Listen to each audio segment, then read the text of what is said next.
Tapi Kita nerusin ngobrol soal apa nih? Ini kayaknya ada yang menarik nih kita malam ini ngobrolnya nih. Ya? bisnis sampah, wah, Bisnis sampah ya. udah diworo-woro di Eh, mana-mana tuh. udah ya. Mudah-mudahan bisa jadi inspirasi buat teman-teman yang pengen bisnis sampah. Kalau butuh teman ngobrol untuk memulai bisnis sampahnya, bisa kontak kita. Gitu kan, Om? Teman ngobrol bukan teman Siap. bisnis. Teman ngobrol Teman dulu. ngobrol. Kan dari ngobrol bisa jadi teman bisnis, bisa jadi partner Teman bisnis. bisnis. Tergantung di mana sebetulnya, tergantung di titik mana mau berbisnisnya. Karena kan dari rantai perjalanan sampah plastik itu masing-masing titik rantainya itu bisa dibisnisin sebenarnya gitu. Ada aja peluang bisnisnya gitu kan. Sampai ke sekarang yang era digital pun sampah tetap bisa digitalisasi, bisa didigitalisasi itu bisnisnya.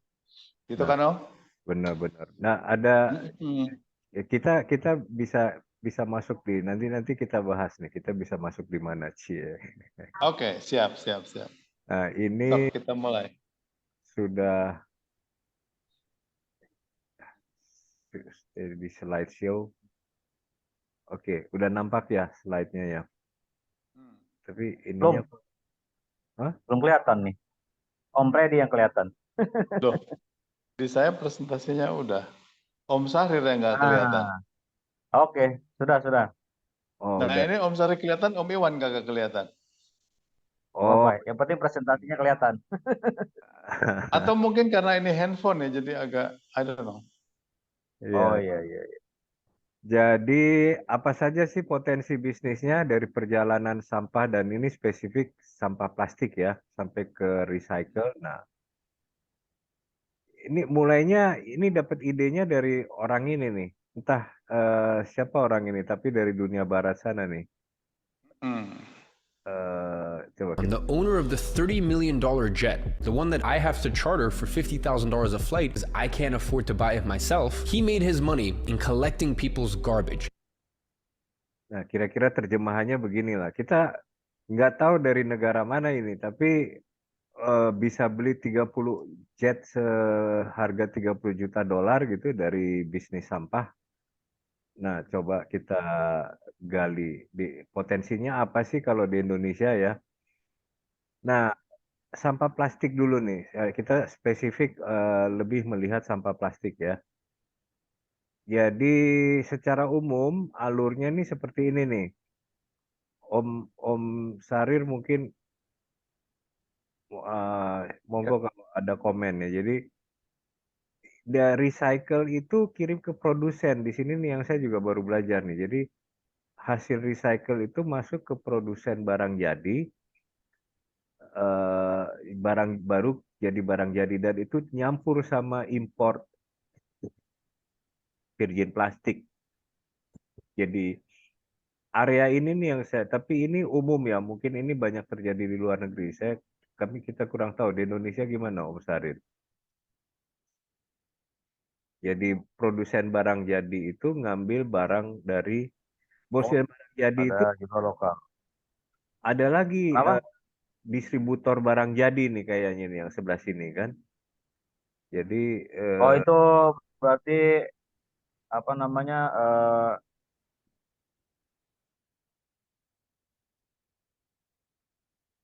apa tuh? Om Syarif hilang suaranya. End user gitu. Iya, Hah? ke end user ya, ke konsumen. Tapi kita bahas mungkin sampai ke recycle nih, ya sampai sampai sini Oke. kita bahas ya. Karena ini ya udah masuk ke industrialis lah ya, mulai dari recycle sampai situ. Nah, buat kita nih industri rakyat dari konsumen sampai bisa supply ke recycle, mungkin itu yang lebih kita bahas. Nah, kira-kira titiknya ini nih. Jadi mulai dari ngumpulin ya, ngumpulin aja itu ternyata di tempat saya karena nggak ada inisiatif dari RT RW, itu ada orang yang memang punya three wheeler sepeda motor itu yang collecting sampah dan kita bayar bulanan ke dia. Jadi itu bisnis sendiri tuh. Ya dia Hmm. invest gerobak dengan motor roda tiga itu. Jadi saya langganan udah berapa tahun tuh. ini aja sudah bisnis nih ya. Kemudian pengepulannya ya, pooling atau ini. Nah, mulai dari TPS 3R, pengepul, pemproses swasta itu di kita banyak ya sampai ke pres. Nah, sampai ke pres ini saya lihat dekat rumah saya ada nih. Jadi pengepul yang tingkat kedua, dia dari pengepul-pengepul kecil, dia itu ngepres. Ternyata dari dia ada lagi gitu yang proses sampai cacah. Dan cacah ini biasanya hasil cacah dan udah bersih, udah dicuci, dikirim ke recycle. Ada swasta yang lebih lanjut lagi berinisiatif. Dia bukan cuma cacah, dia bisa proses sampai pelet. Ya, ini kebanyakan swasta nih yang punya inisiatif, yang punya jiwa bisnis kan dia karena dia punya akses ekspor. Katanya kalau di recycle di luar negeri itu mintanya udah dalam bentuk pellets. Gitu. Nah, nanti mungkin Om Syahrir bisa cerita juga atau kita punya beberapa contoh lah ya orang-orang yang nah, penghasilannya ini kalau di tingkat ini 60 sampai 100 juta. Kita ada contoh ya, ada Pak Sayuti di Bandung, ada siapa gitu ya. Mereka paling sampai press ya. Tapi kalau udah sampai cacah, cuci, apalagi sampai bikin pelet, apalagi bisa ekspor, ini tuh bisa ratusan juta nih. Kita masih cari yang bisa sampai beli pesawat ada nggak sih? Mungkin belum Bisa, ada kan yang sampai bisa beli pesawat. Gimana Om Sarir? bisa aja Pak. Cuma pesawat yang lain. Pesawat.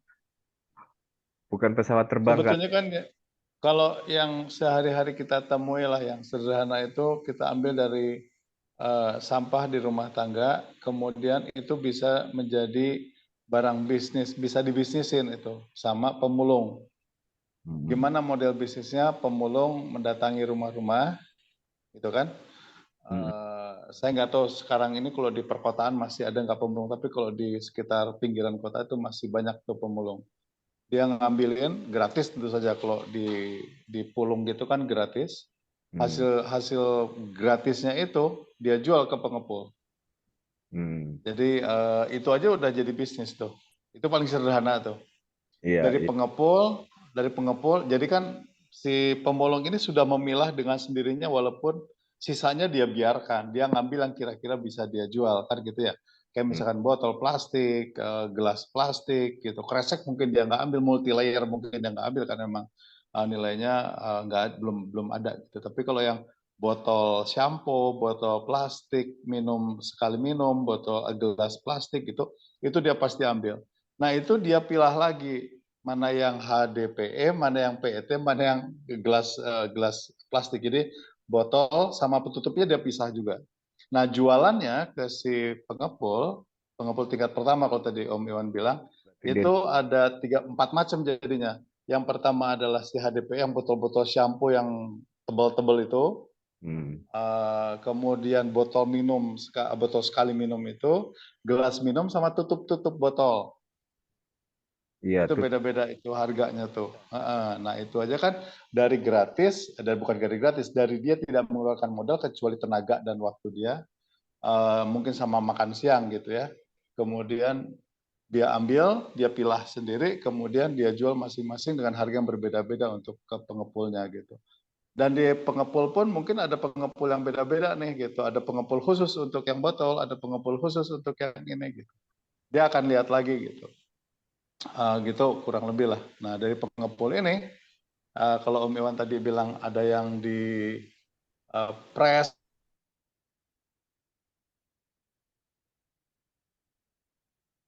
cacah. ada yang kemudian dicari, harus pastikan dulu bahwa itu bersih gitu, karena nggak boleh ada kotoran sedikit pun gitu. Jadi di pengepul itu bisnisnya adalah setelah dia beli dari si pemulung, misalkan dia beli harga 3.000, di pengepul dia udah mulai bikin bisnis lagi kan. Ini ada bisnis yang bisa dikembangkan nih, yaitu dia bersihin tuh, dia bisa jadi dia rekrut 1 orang untuk bagian pembersihan itu, dia udah mulai ngerekrut 1 orang untuk cacahnya gitu, dia udah mulai investasi untuk mesinnya. Hmm. Jadi bisnisnya sudah mulai meningkat nih. Itu aja udah bisnis tuh. Nah, Jadi, nilainya berapa? Saya sekarang kurang begitu update, tapi saya pernah tahu satu kilo botol itu bisa sampai sekitar 5 ribuan di pengepul ya. Waktu itu 5 sampai 6 ribu di pengepul. Botolnya aja tuh, botol kosongnya itu gitu. Jadi make sense kalau misalkan atau masuk akal kalau misalkan dari si pemulung sekitar 2.500 atau 2.000 atau 3.000 sampai dengan 3.500.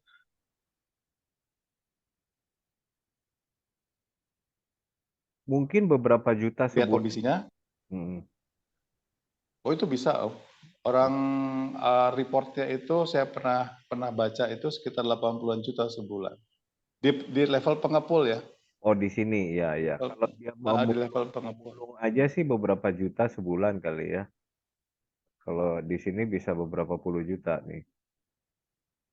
Iya. Eh, dapat nggak sekitar UMR? Bisa jadi loh UMR di misalkan UMR di Jawa Tengah gitu ya, Jawa Tengah. Di beberapa kota Jawa Tengah itu bisa dapat mungkin. Hmm. Gitu Ya, nggak? Om Saril mungkin bisa bantu tambahin informasinya. ya kalau untuk penghasilan dari pemulung waste picker langsung ya saya dapat lah dari informasi atau beberapa kali saya interview, mereka bisa dapat 100 sampai 200 per hari. Kalau mereka lihat mengambil Ya, Itu bersih lihat tuh. ya. Kotor karena kan belum pakai buat makan, Hmm. untuk lain-lain lah. Paling terima bersih mereka di 60 sampai 100. Hmm. Tapi udah cukup baik lah. belum dia Hmm. Mungkin lebih rutin ya asal. sewa lahan juga. Pengepul. Jadi pengepul punya anak buah, pemulung, waste picker ini, nanti disetorkan ke pengepul. Nah, penghasilan pengepul ya tentunya lebih besar dari pemulung itu sendiri. Nah, Hmm. dari pengepul Benar. dijual kembali ke pengepul besar atau langsung ke perusahaan daur ulang. Jadi Benar. yang sultan itu adanya di pengepul besar sama perusahaan daur ulang plastik. Ya. Oh, Karena istilahnya sultan ya. kuantitinya lebih banyak gitu. Kalau Jadi memang setiap titik itu bisa ada potensi bisnisnya gitu. Ada Hmm. opportunity-nya juga sebenarnya karena permintaannya ada gitu ya. Nah, permintaannya itu seperti tadi gitu. Ada yang dalam bentuk cacahan, ada yang dalam bentuk press, ada yang dalam bentuk pelet. Pelet biasanya ekspor Ya, itu. Gitu. ya. Nah, ada beberapa teman-teman saya gitu, saya ada beberapa kenalan yang dia cuma sampai cacahan. Dia kirim ke sebuah perusahaan yang perusahaan tersebut membuat pelet untuk diekspor. Itu ada juga gitu. Jadi bayangkan dari si cacahan ini aja sudah bisa dapat bisnis, kemudian dia kirim ke perusahaan yang lebih besar, itu ada bisnisnya lagi. Ini kita belum bicara bisnis antaranya ya. Di situ ada bisnis distribusi kan, iya, iya, iya. Ya. ada bisnis distribusi di situ gitu, ada bisnis kreatif juga di situ gitu. Karena kebetulan yang dia supply itu waktu itu adalah perusahaan yang memerlukan cacahan untuk dibikin pelet. Tapi ada juga perusahaan yang langsung untuk dibikin dicetak untuk misalkan kap lampu stop Hmm. kontak Bagian gitu. Hmm. Itu ada juga gitu.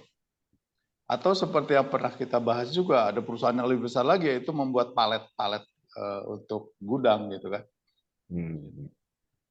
Ya itu Nah, tadi. Jadi kalau kita hitung aja itu bisa menyerap berapa tenaga kerja juga. Nah, kalau kita sudah bicara menyerap tenaga kerja, sudah ada investasi, sudah ada machinery, sudah ada alat produksi dan lain sebagainya, itu sudah bisnis besar sebetulnya kan gitu.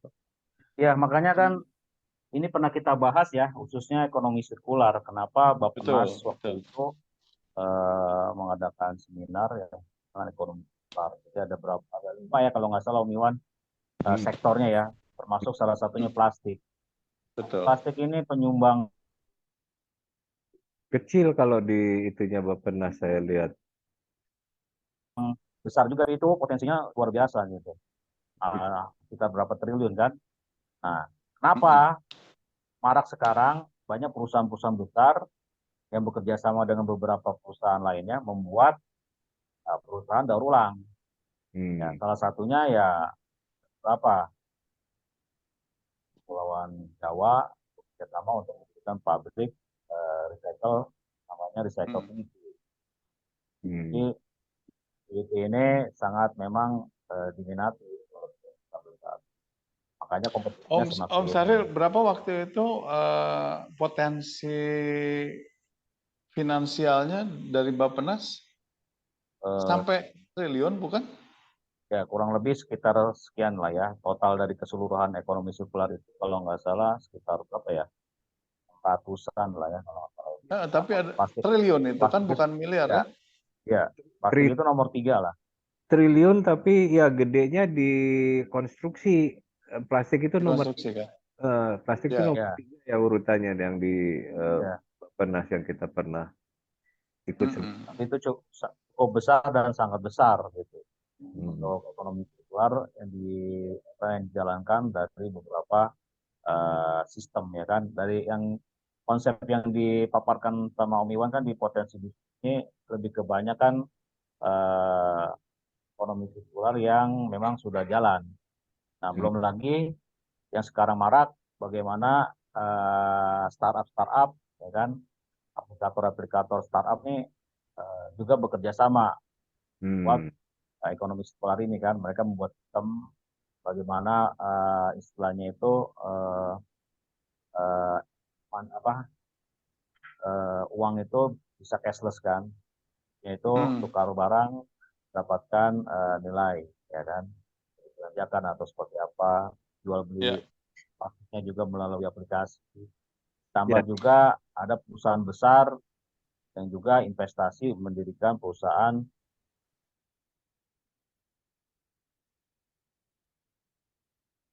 ya. Di slide berikutnya ada nih tentang startup. Ya, cuman sebelum sampai situ Om, ini kita masih bicara yang konvensional dulu aja nih. Memang ya, jadi pernah suatu saat saya ke pengepul gitu, itu masuk lahannya, masuk lokasinya, itu sudah dia pilah berdasarkan kategorisasi pemulungnya. Jadi ada khusus pemulung untuk perkayuan, kemudian besi, kemudian semacam apa namanya barang-barang collectible dekoratif, gitu ya. Terus ada lagi yang plastik, udah jelas plastik, bahkan sampai ke furniture ada. Nah kalau di luar negeri itu ada Pawn Star namanya. Iya. Itu di Bogor ada orang Bogor yang kreatif dari bonggol jagung, dia bisa bikin barang-barang kreatif yang harganya tuh dari puluhan ribu sampai jutaan, dan dia udah kayak gitu, benar. Kalau bonggol jagung masih tanaman ya Om ya, masih bukan sampah beneran gitu, bukan sampah rumah tangga beneran. Tapi sampah yang mungkin bonggol jagungnya banyak gitu. Kalau sampah rumah tangga kan plastik banyak dan lain sebagainya. Ini para seniman itu sudah mulai juga membantu untuk memanfaatkan limbah plastik Om. Kalau dibuka di channel YouTube itu lukisan-lukisan dari plastik banyak sekarang, kemudian instalasi seni juga dari bahan plastik. Kalau bahan besi dan lain sebagainya sudah lebih dulu ya. Bahan kertas sudah lebih dulu, tapi bahan plastik itu baru beberapa tahun terakhir ini. Lukisan dari tas kresek itu ada juga Om. Ada Om. Cuman memang sayangnya masyarakat kita kan terhadap apresiasi kita terhadap seni kurang begitu ya. Jadi boro-boro seni dari kreativitas sampah gitu. Dari yang cat air, cat minyak aja belum tentu baik apresiasinya gitu. Tapi Di- anyway, maksud saya adalah di pemulung ini itu potensinya itu banyak banget gitu. Banyak banget untuk bisa berkembang. Jadi kalau teman-teman tertarik untuk bisnis sampah, mungkin perlu join sama beberapa teman-teman untuk mengelola pengepul nih gitu. Karena kalau cuman satu dua orang pemulung yang hanya plastik aja satu kategori kurang begitu menarik gitu. Nah, orang yang bisa beli pesawat itu mungkin sama Om. Jadi mengumpulkan semua benda, dia pilih, kemudian dia jual belikan gitu. mungkin ya. Ya, gitu. Kalau Untungnya dari situ. itu di Jogja mungkin banyak ya. Apa tuh? Biasanya kreatif barang-barang seni dari apapun bahan. Iya betul. Nah kalau misalkan pada suatu saat ada yang ke Jogja, kemudian ada di sini pas ada kebetulan ada festival seni, baik seni lukis maupun seni instalasi, pasti ada ditampilkan itu. Gitu. Dan itu juga menjadi sebuah bisnis sendiri ya, bisnis seni gitu kan. Gitu. Gitu mungkin. Nah, perkembangan sekarang tentu saja jadi ada konvensional, ada digital nih gitu. Nggak ketinggalan juga ternyata sampah juga bisa didigitalisasi, bikin platform-platform tentang sampah ya Om. Oh Ya, ya. itu. Nah, kita summary-kan dulu ya. Jadi yang ini adalah dia masuk kelompok yang prosesnya proses awal sebelum kirim ke recycle. Jadi ini fokusnya bisnis to bisnis yang tadi kita bahas ya. Jadi mulai Ya, dari pengepulan, exchange point, sebelum dicacah, press sebelum cacah, kemudian cacah, cleaning, cuci sampai eh, ini proses jadi pelet ya kalau dia punya. Nah, jadi ini kita summary-kan dari yang tadi. Tapi nah ya. di sini kalau startup kayaknya banyak masuk di sini nih. Nah, dia melayani ke manufaktur dan recycle, tapi fokus kegiatan komunikasinya tuh jasa ke masyarakat. Jadi dia mengangkut, memilah hingga pengolahan sampah, kemudian konsultasi limbah juga ada, kerjasama untuk pengadaan campaign. Ini saya ambil dari list ada 6 top startup ya, yang tapi Om Sari punya referensi yang lebih besar lagi. Bahkan ada startup yang bahkan udah dibeli ya sama investor luar negeri gitu untuk pengelolaan. Bagus banget ya. Kemudian ada mencakup pick up limbah langsung dari aplikasi diangkut untuk diproses daur ulang. Jadi dia fokus komunikasinya lebih banyak ke masyarakat. Jadi dia collecting dari masyarakat, tapi dia udah punya jalur tentu ya ke recycle ya. Mengambil, membeli yang sudah dipilah, ada juga yang khusus memilahnya organik dan non organik. Jadi dia ada proses kirim juga ke yang proses dan menawarkan solusi. Nah, ini ada startup yang spesifik kalau saya baca bank sampah itu kan pelanggannya harus antar. Dia menawarkan solusi. Kalau ke saya nggak usah antar, saya yang jemput sampahnya gitulah.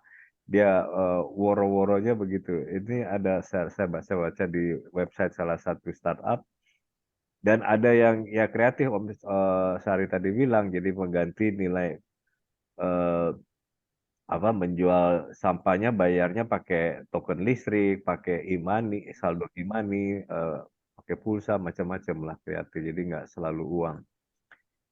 Startup banyak main di sini kayaknya Om Sarir ya. Ya, betul. Jadi startup seperti tadi Om Freddy bilang kan banyak lebih kepada digital platform. Jadi bagaimana yang tadinya konvensional dialihkan ke semacam modernisasi. Jadi intinya bagaimana membuat ekonomi sirkular pada plastik ini seakan-akan lebih modern gitu. Sebetulnya sih produknya sama saja, cuma memang lebih di modernisasi sistemnya. Sistemnya aja. Jadi ada beberapa startup, ya, beberapa startup juga ada yang potong kompas. Jadi tidak membutuhkan pengepul, langsung ke apa namanya Rumah. masyarakat, ke bank sampah, langsung proses oleh mereka, mereka langsung proses ke recycling apa namanya perusahaan atau bisa langsung ekspor gitu. Jadi memang karena Startup persaingannya cukup ketat dan dinamis, masing-masing punya sistem dan startup ini memang didukung oleh banyak investor. Itu kelebihannya. Iya. Ya Om, Kita mulai dari ya kita bisa mulai dari yang pengepul sebenarnya. Kalau pemulung mungkin terlalu kita repot ngumpulin pemulung ya gitu. Tapi kalau pengepul kita tinggal woro-woro ke pengepul tersebut, kita bisa beli gitu. Mereka mungkin akan datang kita asal kita punya lahan gitu ya. Itu sih menarik banget.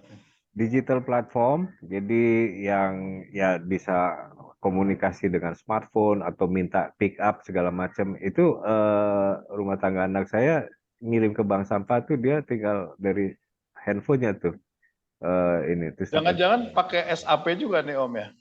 Bisa pakai SAP Om? Oh enggak, Bisa SAP kalau udah biasanya perusahaan besar, di level gede kali biasanya ya industrialis di manufaktur lah, di perusahaan manufaktur. recycling, perusahaan Tapi daur ada ulang ya. ada SAP yang untuk small and medium enterprise kan, yang namanya SAP Business One.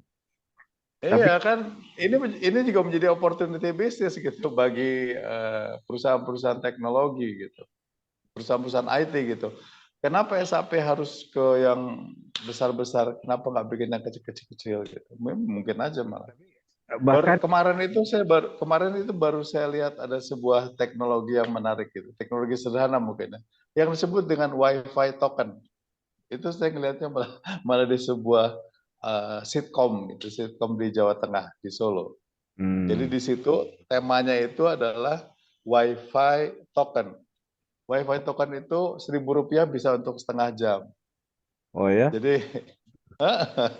WiFi bisa itu pakai menarik token gitu ya. menurut saya. WiFi token namanya gitu. Nah, mungkin SAP juga bisa menjembatani itu gitu untuk si siapa namanya?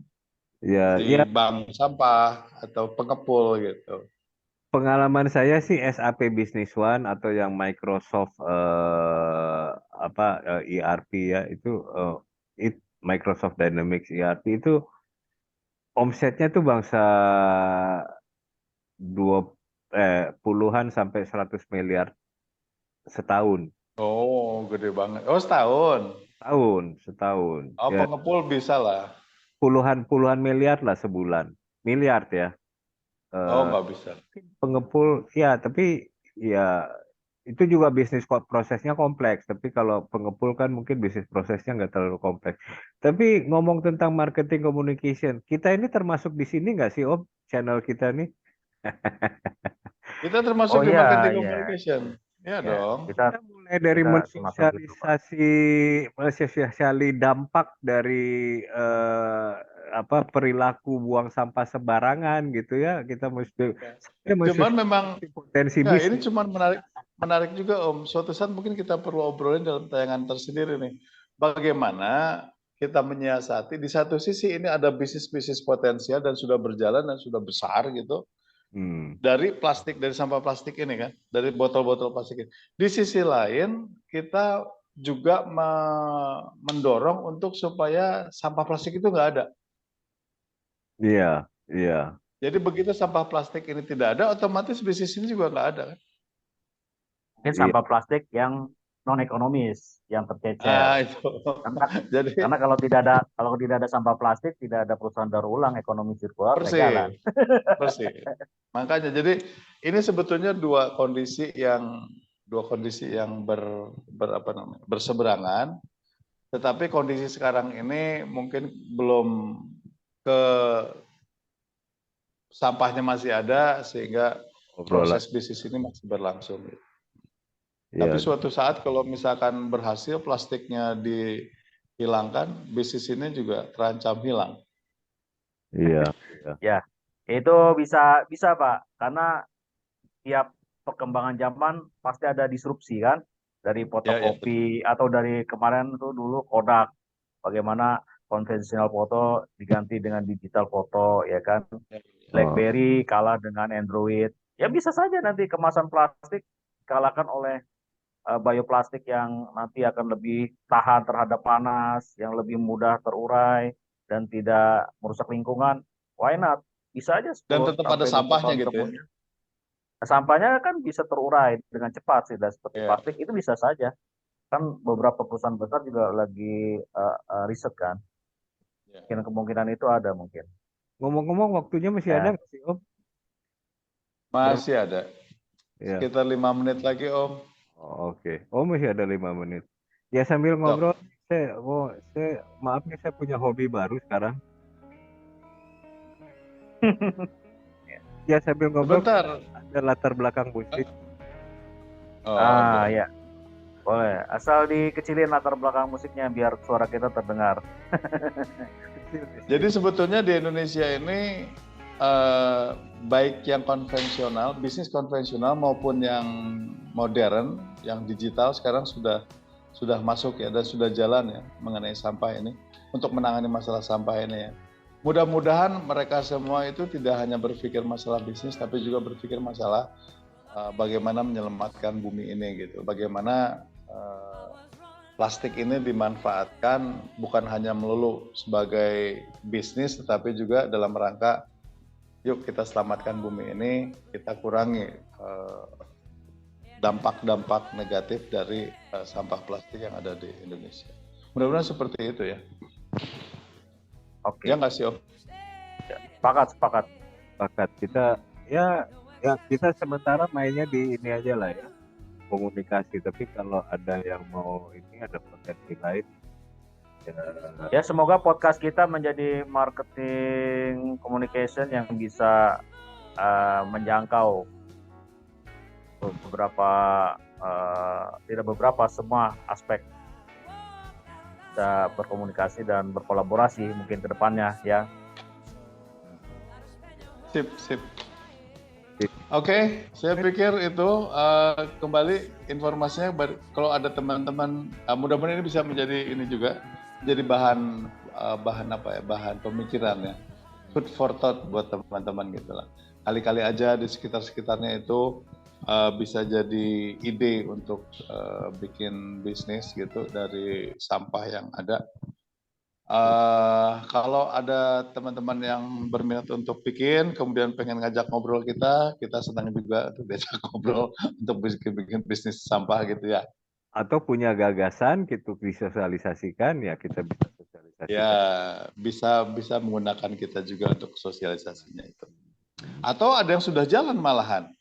Ada yang sudah jalan dan pengen ngobrol sama kita, atau kita belajar banyak dari mereka untuk kita ngobrol.